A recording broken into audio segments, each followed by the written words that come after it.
mga kol, binigyan tayo ni Carlota at ni paring Ruel ng dalag ulit. Ayan o, linisan agad natin. Ang lutong plano ko dito ay gataan. Ayan na lahat ng recados, kompleto na yan. Pati aswitis, kompleto na yan. At siyempre olive oil ang gamit natin para healthy. Ayan o, kunti-kunti lang. Okay, so lagay ang luyang dilaw, maganda yan sa ginataang dalag, pangpatanggal ng langsa. Ilagay na natin yung bawang, mikos-mikos. Ilagay na rin natin yung sibuyas.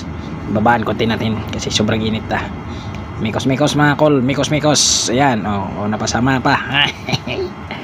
Lagay yung malabnaw muna ng data. Ayan, may halong tubig yan kol, para ayan, lagyan natin ng tubig para halo-haloin. Patsamba lang to. Ayan nilagyan natin ng basta yun na yun ang tawag nun. Tapos asin. Ayan, para halo-halo na sila lahat dyan. Ganito magluto, hindi nyo na itatanong ako ay isang chef ng pistahan na. Lagyan natin ng suka. Ayan, ang aswitis andyan na, ang papakulay ng ating buhay, makulay. Siyempre ilagay na natin yung dalag. Ayan pag naputol na konti na lang ayan, tapos nakulo-kulo na. Ayan, lagay na lang natin ng ganyan para hanggang tapos balik ta rin hanggang sa kumulo ng kumulo. Yan, okay, lagay natin yung siling green para maangang-anghang ang iyong buhay. Tapos pakuluin yan, kumulo na. Pag natakpan na, ilagay na yung gata na sulid, katulad ng sulid ng pagmahal niya sa kapitbahay mo.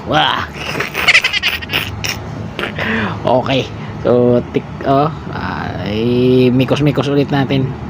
Ayan na. Binabantayan ko na to kasi baka matulad ng unang luto ko na tuktok. Ayan na, kumulo na. Timpla-timplahan na natin yan para makuha natin ang aroma at lasa. Okay, so ito yung kasama ng pagkain natin. Luto na, tikman na natin. First bite, gusto nyo? Napakasarap, man. Ayan na. Kol, gusto nyo nito? Pwede rin pulutan to. Ay, grabe, mainit-init pa, sobrang bango, sobrang sarap. Gusto nyo? Mangilaw din kayo.